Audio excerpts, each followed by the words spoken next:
एक बार सभी 9 ग्रहों सूर्य, चंद्र, मंगल, बुध, बृहस्पति, शुक्र, शनि, राहु और केतु में बहस हो गई, कौन सबसे बड़ा है। आपस में लड़ने के बाद सभी देवराज इंद्र के पास पहुंच गए। इंद्र असमंजस की स्थिति में निर्णय नहीं दे पाए, परंतु उन्होंने सभी ग्रहों को सुझाव दिया कि पृथ्वी पर राजा विक्रमादित्य ही इसका फैसला कर सकते हैं, क्योंकि वो बहुत ही न्यायप्रिय राजा हैं। सभी पृथ्वी पर राजा विक्रमादित्य के पास गए और अपने आने का कारण बताया। राजा उनकी समस्या को सुनकर बहुत परेशान हो गया। उनका चिंतित होना लाजमी था, क्योंकि जिसको भी किसी से छोटा बताया तो वही गुस्सा कर जाएगा। राजा के काफ़ी सोच विचार के बाद उन्हें एक उपाय सूझा। उन्होंने स्वर्ण, रजत, कांस्य, पीतल, सीसा, रांगा, जस्ता, अभ्रक और लोहे से 9 सिंहासन का निर्माण करवाया।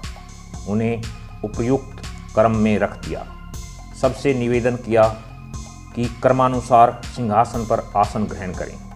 शर्त रखा गया कि जो सबसे अंतिम में सिंहासन पर आसन ग्रहण करेगा वही सबसे छोटा माना जाएगा, जिसकी वजह से शनिदेव सबसे बाद में आसन प्राप्त कर सके और सबसे छोटे कहलाए।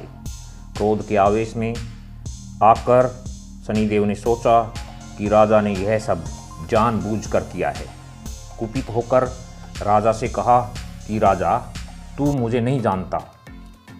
सूर्य एक राशि में 1 महीना, चंद्रमा 2.25 दिन, मंगल 1.5 महीना, बृहस्पति 13 महीना, बुध और शुक्र 1-1 महीना विचरण करते हैं, लेकिन मैं 7.5 साल तक रहता हूँ।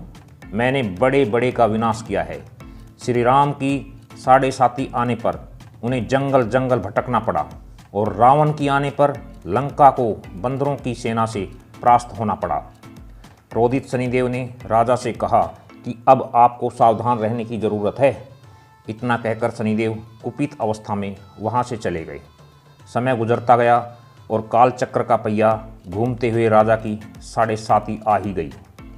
तब शनिदेव घोड़ों का सौदागर बनकर राजा के राज्य में गए। उनके साथ अच्छे नस्ल के बहुत सारे घोड़े थे। जब राजा को सौदागर के घोड़ों का पता चला तो अश्वपाल को अच्छे घोड़े खरीदने के लिए भेजा।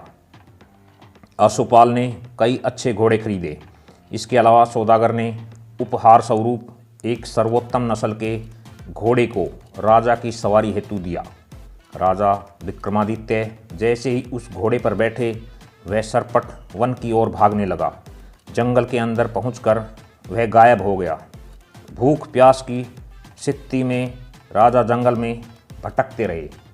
अचानक उन्हें एक ग्वाला दिखाई दिया, जिसने राजा की प्यास बुझाई। राजा ने प्रसन्नता से उसे अपनी अंगूठी देकर नगर की तरफ चले गए।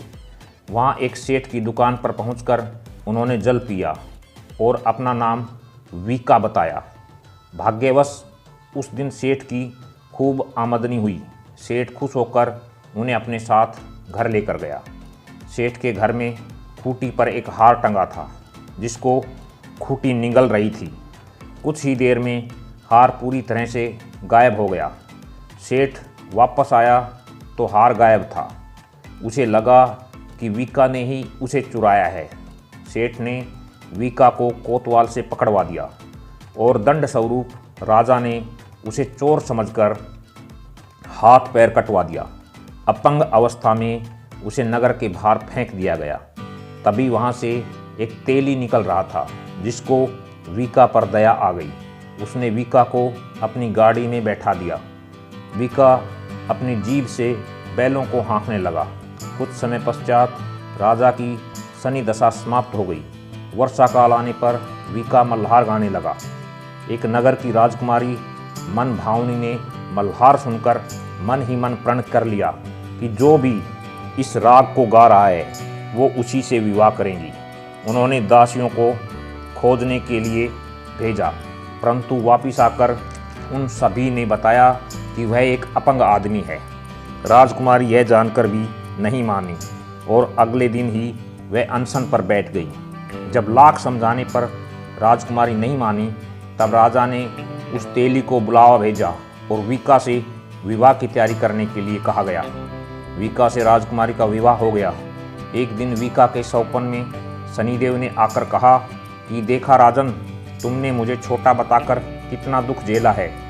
राजा ने क्षमा मांगते हुए हाथ जोड़कर कहा कि हे शनिदेव, जैसा दुख मुझे दिया है किसी और को वैसा दुख मत देना।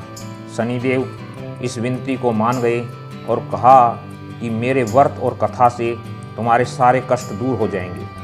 जो भी नित्य मेरा ध्यान करेगा और चींटियों को आटा डालेगा उसकी सारी मनोकामना पूर्ण हो जाएगी। शनिदेव ने राजा को हाथ पैर भी वापस दिए। दूसरे दिन जब सुबह राजकुमारी की आंख खुली तो वह आश्चर्यचकित हो गई। वीका ने मनभावनी को बताया कि वह उज्जैन का राजा विक्रमादित्य है। मनभावनी खुशी से फूले नहीं समा रही थी। राजा और नगरवासी सभी अत्यंत प्रसन्न हुए। सेठ ने जब यह सुना तो वह पैरों में गिरकर क्षमा मांगने लगा। राजा ने कहा कि यह सब शनिदेव के कोप का प्रभाव था और इसमें किसी का कोई दोष नहीं है। सेठ ने निवेदन करते हुए कहा कि मुझे शांति तब ही मिलेगी जब आप मेरे घर चलकर भोजन करेंगे। सेठ ने कई प्रकार के व्यंजनों से राजा का सत्कार किया। जब राजा भोजन कर रहे थे तभी जो खूंटी हार निगल गई थी वही अब उसे उगल रही थी। सेठ ने अनेक मोहरें देकर राजा का धन्यवाद किया और अपनी कन्या श्री कंवरी से पाणी ग्रहण का निवेदन किया। राजा ने सहर्ष स्वीकार कर लिया। राजा अपनी दोनों रानियों मनभावनी और श्री कंवरी को लेकर उज्जैन नगरी लौट आए। सारे नगर में दीपमाला और खुशी मनाई। राजा ने घोषणा करते हुए कहा कि मैंने शनिदेव को सबसे छोटा बताया था, लेकिन असल में वही सर्वोपरि हैं। तब से सारे राज्य में शनिदेव की पूजा और कथा नियमित होने लगी। सारी प्रजा के बीच खुशी और आनंद का वातावरण बन गया। शनिदेव के व्रत की कथा को जो भी सुनता या पढ़ता है उसके सारे दुख दूर हो जाते हैं। आज के लिए बस इतना ही। मिलते हैं अपनी एक और नई वीडियो में। अगर ये वीडियो आपको पसंद आए तो आप इसे अपने दोस्तों के साथ शेयर कर सकते हैं। हमसे जुड़े रहने के लिए आप हमारे चैनल को सब्सक्राइब कर लें और बेल आइकॉन को दबा दें ताकि आपको हमारी आने वाली हर वीडियो की जानकारी मिलती रहे।